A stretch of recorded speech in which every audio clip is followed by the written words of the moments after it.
Welcome to the Fascia-Informed Therapist, the essential podcast for occupational therapy professionals looking to deepen their understanding of fascia's pivotal role in therapy and health. I'm your host, Amy Mayer, an experienced occupational therapist, practice owner, and dedicated educator. Here we'll dive into the fascinating world of fascia, exploring its significance in the human body and its critical influence on occupational therapy practice.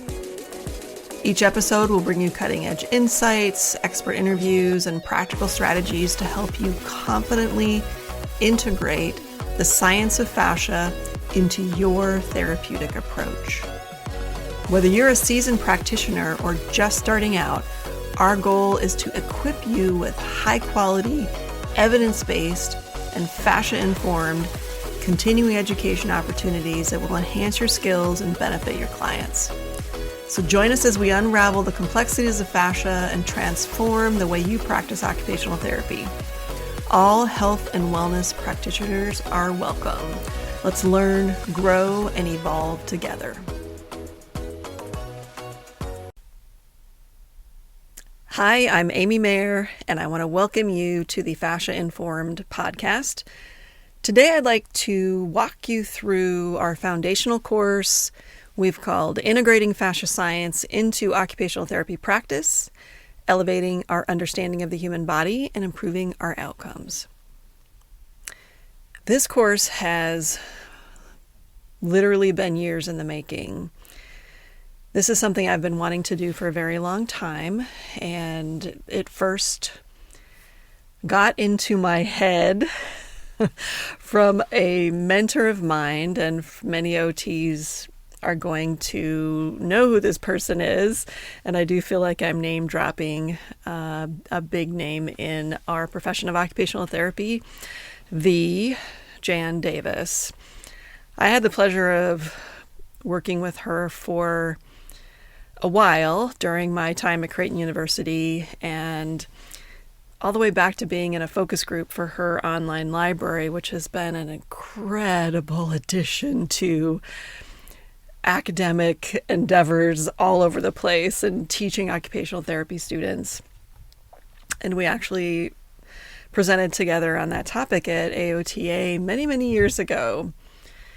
But I had the pleasure of sitting down with her at one point and just asking to pick her brain about doing continuing education for occupational therapy practitioners. And at that time, I was only doing in-person offerings, and she is the one who suggested you should probably put some of your content online and then have them do some content online before they come to the in-person. And then you can really spend the whole in-person time doing the hands-on learning.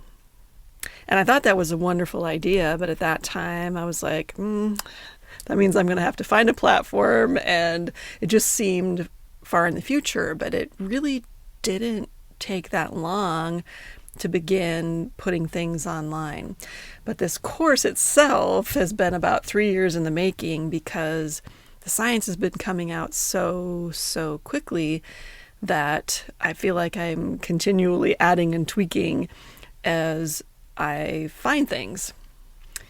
So this course also became really important to me because as I was doing my in-person workshops and starting to talk to the attendees about the science, we were having these amazing discussions about how the science would apply to so many aspects of clinical practice that go far beyond pain management. So I have no idea if Jan will hear this podcast, and hopefully she's okay with me using her name, but thank you to Jan and her suggestion that just lit a fire underneath me and got me thinking seriously about doing what I'm doing today. So let's go back to the course itself. So those discussions really stimulated all this great the information stimulated the conversation and the discussions about application to many areas of practice. And what would happen is we'd end up spending a lot of time talking about those applications, and then we'd have a little bit less time to do the hands-on work. And so I still haven't reorganized that particular course to do that, but it's coming. In the meantime, what I really wanted to do is get this course out there. So what are the learning objectives for this course? What is it that I'm wanting to get to my fellow occupational therapy practitioners? One is I want you all to be able to talk about the structures of the fascia, the anatomy and the physiology, because we're expected to know body systems at some level in our practice. We can't graduate unless we've had certain courses that teach us about the circulatory structures, the musculoskeletal system, the lymphatic system, the nervous system. We have to learn all these things in order to do the work that we do. And now the fascia is a body system as well. And it's also the environment of all these other body systems that we're supposed to learn about and weave into our assessment and our intervention processes, and how to keep clients safe and how to treat them appropriately and get the best possible outcomes. And understanding fascia is a whole nother layer to that thinking. And I want my profession practicing on the cutting edge and staying ahead of the game, because all this information is coming. It just takes a long time to get into the healthcare system, but I want us ahead of the game. So what are the areas that fascia contributes to? That's the next learning objective, is understanding that it's not just about a person's experience of pain, that the fascia is really important. That's how most of us have heard about fascia, is myofascial techniques that address pain. And that is something that we talk about in the class too. But I want you to know that fascia is intricately and deeply involved in coordinated movement, force distribution, efficient movement, protection, proprioception, interoception, and it's even involved in immune system functioning. So these are all, understanding fascia gives us a whole nother way to look at these problems that our clients have in these areas and how we can better understand it and how we can better treat it. The other piece or learning objective in this course is learning skills to observe and assess fascia, how healthy or unhealthy it is, and understanding the implications of excess fascial tension.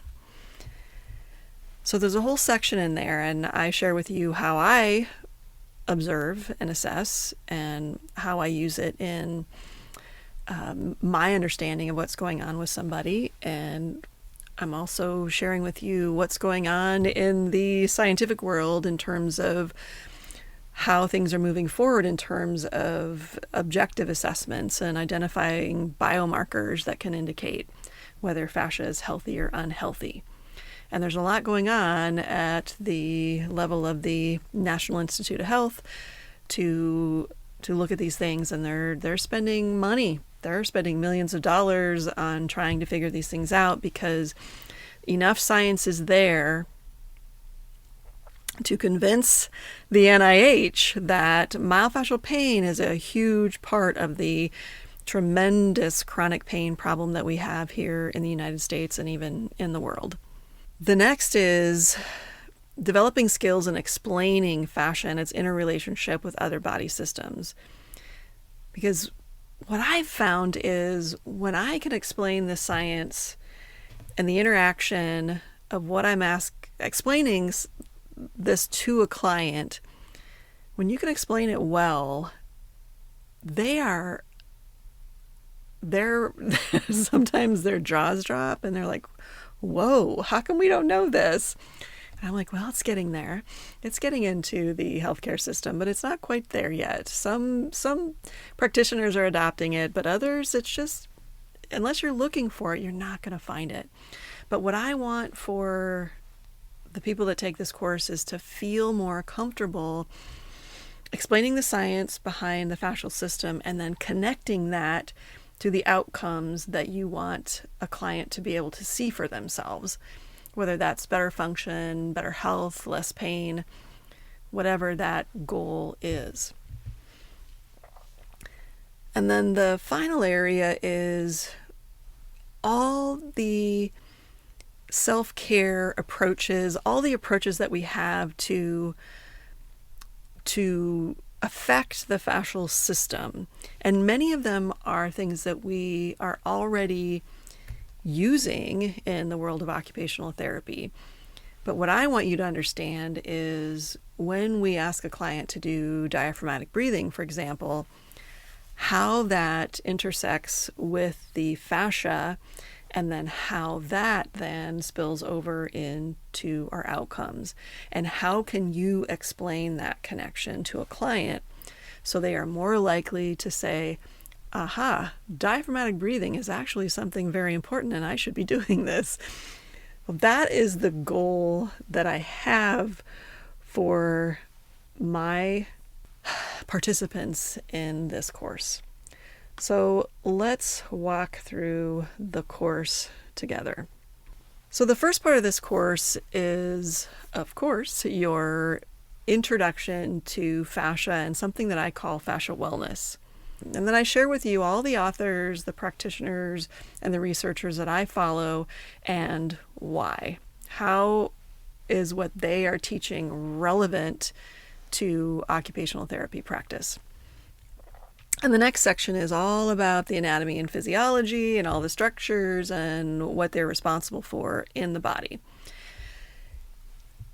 And I really tried very hard in this particular section to really boil it down to what is the science that we need to know and going at just the right depth to help us best use this science to communicate with not just our clients, but also our colleagues, because there are still plenty of people out there that believe the old model of how we understood fascia. The old model is when we opened up a cadaver to do our human dissection lab, we saw this thick, tight stuff that we could barely cut through it. But that is not fascia in a living, breathing human person. It's incredibly different. And we have ways of looking into the fascia in a live person now, and there's videos out there, and there's one in this course that I will direct you to so that you can see what it looks like, and it behaves very differently. But if there are therapists out there still saying, or physicians or other healthcare practitioners still thinking the old model of fascia, it's just no longer true. It's old way of thinking. So the functions of the fascia provides the framework of the body. We have to have that just right tension to hold our bodies up against gravity. We have to have this structural support that's a unified system. And we talk about how that unified system surrounds and supports every other system. And then what are the problems if that tension balance isn't the way that we're designed to be. We talk about how the fascia is extremely important in distributing force in the body and helping us to create coordinated movement. This is amazing. Many of the fascia researchers are saying our current way of thinking about the body in terms of levers and the musculoskeletal system is completely wrong. And we know that now, but it's really hard to shift thinking. So it should be really the muscle, fascial, skeletal system in order to really be correct in how we actually move. Efficient movement and protection. Our fascial system is critical in helping us move. If we just relied on our muscles to move us, we would be very tired, probably even right after we have our coffee in the morning. The fascia helps store energy so that we can move efficiently. And then the other thing we need to think about in terms of protection is protecting us against injury. And that is huge. Proprioception. It is the key system for proprioception and interoception, and of course, our pain. The most important piece I want everybody to understand about the pain aspect is that when clients come to me and say, sometimes my hip hurts here, sometimes it hurts in the back, sometimes in the front, and sometimes it's really bad, and sometimes it's really not that bad at all. The experience that people have with myofascial pain is extremely different from how we expect pain to behave. And it shifts and it moves as the tension shifts in our entire fascial system. So we can do something completely irrelevant to our hip, but if we create a lot of tension in our body overall, or in our fascia overall, we're going to exacerbate the pain in that one particular area. It just doesn't respond and behave in the same way that we think it should. And then you'll also learn how fascia is considered to be part of the immune system, which is pretty amazing too. So the next section of the course is all about those fascial biomarkers and how we're developing objective assessments to look at the fascia, and then of course sharing with you how I do it and what I look at and why it's important to me. And then the next section is the big section of fascial wellness, and I explain that term and how that evolved, because my business name started out to be Mere Wellness. And then I decided, no, I've got to, once I understood SEO, I'm like, I've got to add and Mere and myofascial release. So Mere Wellness and myofascial release is my LLC name. And I knew that because people were Googling myofascial release because they're hearing about it all over the place. But my logo is Mere Fascia Wellness, because what I want people to understand is if they make their fascia more well, their whole body has a better shot of being well. All the other body systems have a better shot at being well. And I don't want people to think that they can come to me and I'm just going to do this thing called myofascial release and I'm going to put my hands on them and they're going to feel better. That happens. That happens sometimes, and it's a very fun thing to watch. People get better when they haven't been better for a long time.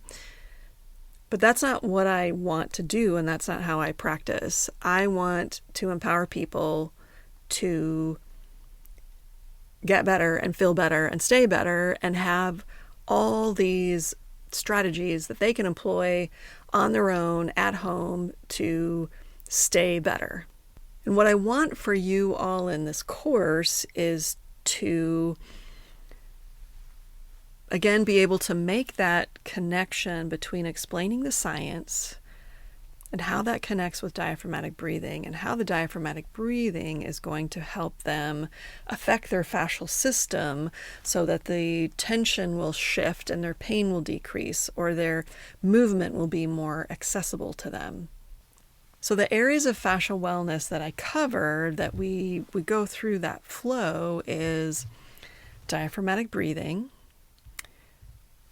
stress management, and helping them understand how stress converts into physical pain via the fascia and what they can do about it. Hydration, nutrition, and supplementation. Because these things have a huge impact on the immune system and the fascia, and it's something that people can do. And I know how difficult it is to get people to change their nutritional habits, but when they hear it one more time in a different way, they're going to be more likely to adopt something.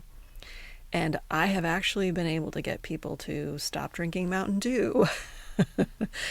Less sugar in your body, maybe reconsider as much white bread. and talking to them and directing them to resources so that they can make good nutritional decisions for themselves. The next is sleep and fascia wellness. And we, as occupational therapy practitioners, do a lot with sleep hygiene, but it's making that connection between how pain affects sleep via the fascia and, well, via anything, and then how myofascial pain affects sleep and how that cycle can be so awful to deal with. But again, it's about making one more connection for them via this system, and then maybe they'll be more likely to adopt some sort of sleep hygiene technique that'll make them sleep a little bit better. The next is my favorite, posture. I believe that posture is absolutely incredibly important in our health and our well-being via the fascia. The better posture choices that we can make in standing, in sitting, in sleeping, the more positive impact we're going to have via the fascia. We will create less excess tension in our fascia, and that is huge. And when you understand that and can make that connection with your clients, it's amazing. My clients that take their posture seriously, and I'm not talking about perfection, and I'm not talking about anything robotic, and I am talking about variety and good alignment, but when they adopt those things, they get better faster and they tend to stay better. The next is the right kinds of movement and stretching and exercise. And one of the things you'll learn is that we tend to compartmentalize our movement, and we tend to adopt very linear strategies of movement. And that is not even close to being enough to keep our bodies healthy, and we'll go into that quite a bit. Next, I talk about different manual therapies that we have access to as practitioners that we can either do ourselves or refer out to. And I truly think that myofascial technique belongs in the hands of every single therapist, because it will help you build rapport. It will help with pain that is a huge barrier to participation, and we all need that in order to meet our productivity demands and have more compliance with our patients. And then finally in this section is teaching self-care techniques, myofascial self-care. I do a ton of that. Almost all my clients come to those sessions, those workshops, and then I get a lot of people from the community that come in and learn how to self-treat. And I had some students do a survey, and even years after coming to a workshop, people were still using these techniques because they found them so helpful. It's another way of being able to work on yourselves when you need it, rather than reaching for a bottle of pills in the cupboard. You can reach for your little therapy balls instead. And there's other ways of doing self-care, but I'll show you some of the things that I do and why I believe it's so important. And in the last couple sections, one of the sections is just about me kind of walking you through how I see a lot of these concepts applying to different specialty practice areas like mental health, women's health, and pediatrics, and just musing a little bit about that, and also recognizing that there are so many of you out there that are specialized in these areas that I would love to hear from about how you think that these things, the science applies to you and how you would interpret it and apply it into your practice. And then finally, I'll direct you to the Fascia Research Society, which I think if you want to get serious about understanding fascia, that's a good place to go for more references. And then, of course, I'll introduce you to all the other courses that I have that I think support the details of the fascia wellness piece, the posture course, the Move Better, Age Better course, the self-treatment course. And then we also have and are developing more specialized courses. And we have one that helps to show you how to treat people with TMJ dysfunction, which has also become an epidemic in our society. So I hope that you will check this course out. I hope that you will consider taking it. I think it's a very economical way to get some incredible continuing education that I really do truly think will re-energize you and your view of the human body and your options for working with your clients. And you'll see it as things that you can easily integrate into what you're already doing, which I'm sure is amazing work, because I think OTs are some of the most occupational therapy practitioners, some of the most amazing people I've ever met. But I know amazing people in all disciplines and all walks of life. So thank you so much for listening. Please check out the course, Fascia-Informed.com. Thank you for tuning in to the Fascia-Informed Therapist. It's been a pleasure sharing insights and strategies to help you integrate fascia science into your practice. I'm Amy Mayer, and I hope today's episode has inspired you to explore further and take your therapeutic skills to the next level.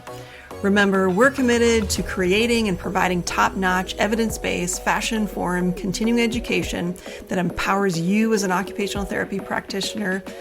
Stay connected with us for more enriching content, and don't forget to check out our online courses to deepen your expertise. Until next time, keep expanding your knowledge, refining your skills, and confidently applying the science of fascia to your practice. Here's to advancing together in health and wellness.